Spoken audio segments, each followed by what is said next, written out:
So I'm thinking maybe I should call this video more depressing commentary from Carmen Medina. And I feel awkward about this because it doesn't really reflect well on who I normally am. I'm not a pessimist. I tend to be an optimist. I like to say that optimism is the greatest act of rebellion. Of course it is. When everybody thinks it can't be done or everything is becoming horrible, it's really useful to be an optimist. And another thing I like to say is that nobody really follows a pessimist. That you have to paint a picture of something aspirational that people can imagine living in and being happier in if you want people to follow you. Anyway, I got a lot of great reaction on the video about the 4 biggest problems facing the world, the U.S. In the future, and really to some extent today. And I got people nominated, other things that I missed. And even as I sort of read the comments and reflected on it more, I felt like there was a big issue that I myself, if given a chance, would have added, not to replace any of the 4, but to make it the big 5. But so I thought I'd go over these a little bit and kind of round out the discussion. And as always, if you want to comment, please do, because I hope this video shows that I take these comments seriously. They're part of my education. So the one that, the first one I'll talk about, and the one that I would nominate immediately for the 5th one, is all the problems associated with postmodern capitalism or late stage capitalism. There are all sorts of economic issues associated with how capitalism works or doesn't work today. Just today or yesterday, I read a news article that I think the June home sales in the U.S., that like a quarter of them, 25%, were not bought by real families, but were just bought by investment, as an investment idea. And there are companies that have come out that all they do is buy houses and then resell them, and somehow through this process they inflate the price of the house.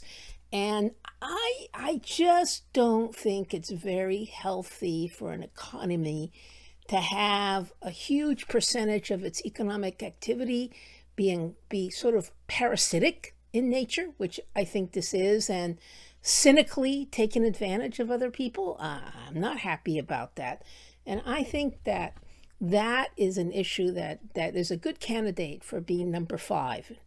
When I look at my notes, there's a few other people who made comments that I think would fall under this category of wither capitalism and resolving these issues.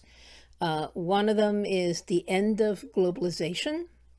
Maybe it's ending. I kind of think it's too soon to tell. And if I were a little bit more honest, I would also say that I think we're too anchored, most of the world economies, in globalization right now to really move away from it. I think what people are trying to do is to have more trade with people who share their values and be a little bit more discriminatory about their economic partners. But nevertheless, they have global partners. Let me check my note to make sure there isn't something else in the economic category. No, I think that's it. So number 5, potentially in these big problems affecting the planet, the unwinding of capitalism. Maybe I'm not positive. And sort of the search for a new economic system, economic theory. A lot of people made comments or suggested a problem area associated with technology. One person talked specifically about artificial intelligence, and I'm like, I'm not sure why I didn't mention that in my original discussion. Somebody had a very good phrase, the rise of malevolent technology. And I think another person suggested the surrounding or surrendering our agency, our personal sovereignty to technology as a pressing, potentially really bad thing for society and the planet today. I thought all those suggestions were very good. So I guess we're up to 6 now, perhaps. And then another one that people talked a lot about was this question of decline in the value of data, evidence, the decline of truth, the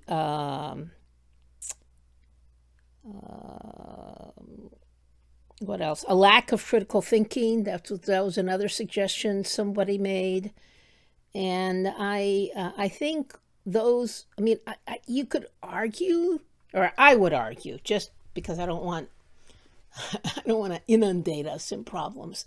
I would argue that those points could be indents under the discussion of the loss of meaning.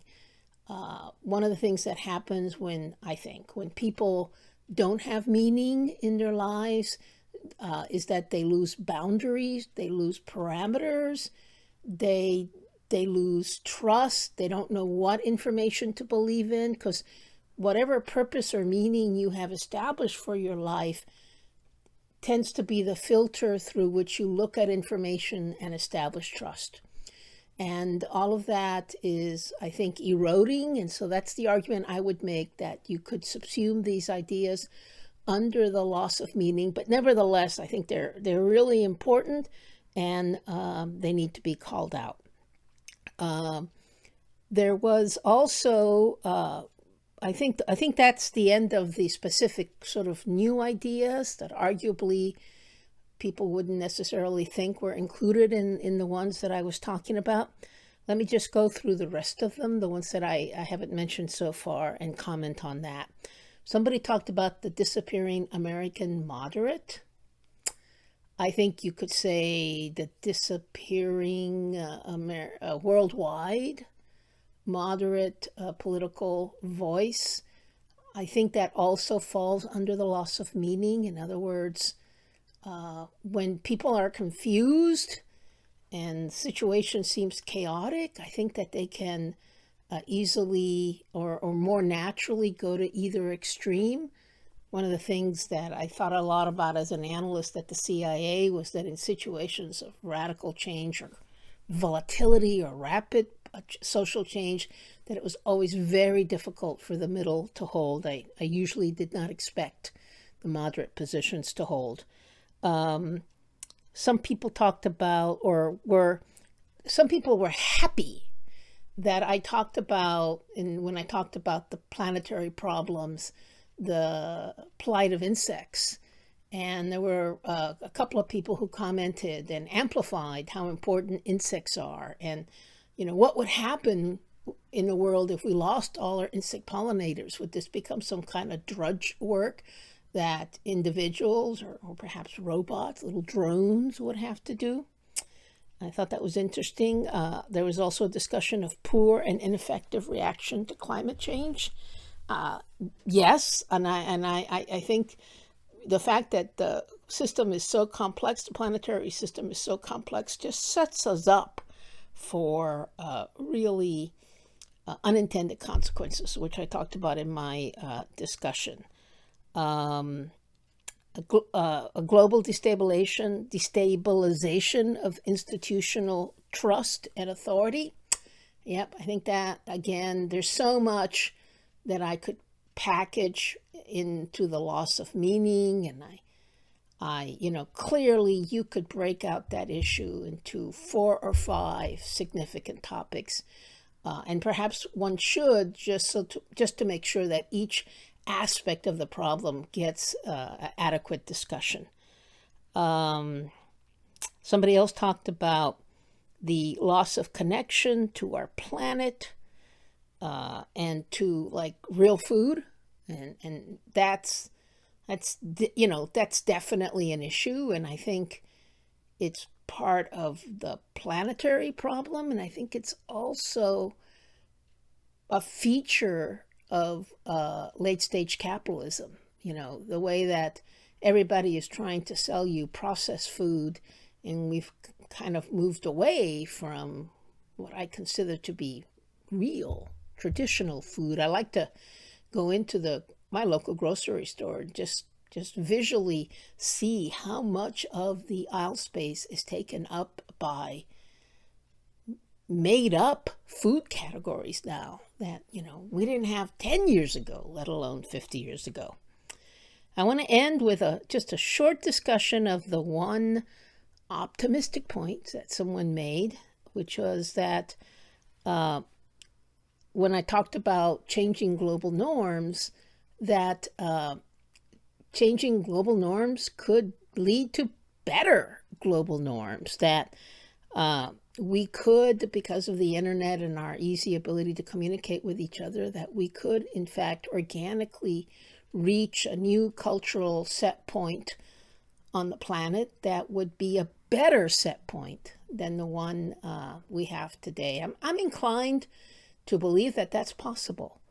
I don't have a lot of tolerance for people, particularly my age, I'm 68, who are just grumpy about any change at all and are just positive that whatever their values are, those are the best values you could ever have. That's clearly not the case. So I think, and I think I tried to be neutral about the values associated with changing global norms. It could be a good outcome or it could be a bad outcome. Anyway, thanks to everybody who commented. I loved all the discussion. If you have additional comments or want to nominate something to our growing list of biggest problems facing the world, please feel free to do so. You can find me on LinkedIn. You can find me on X. You can find me on Threads. And you can find me on YouTube. Thanks to everybody who listened, particularly those of you who are still listening at this moment. Good night.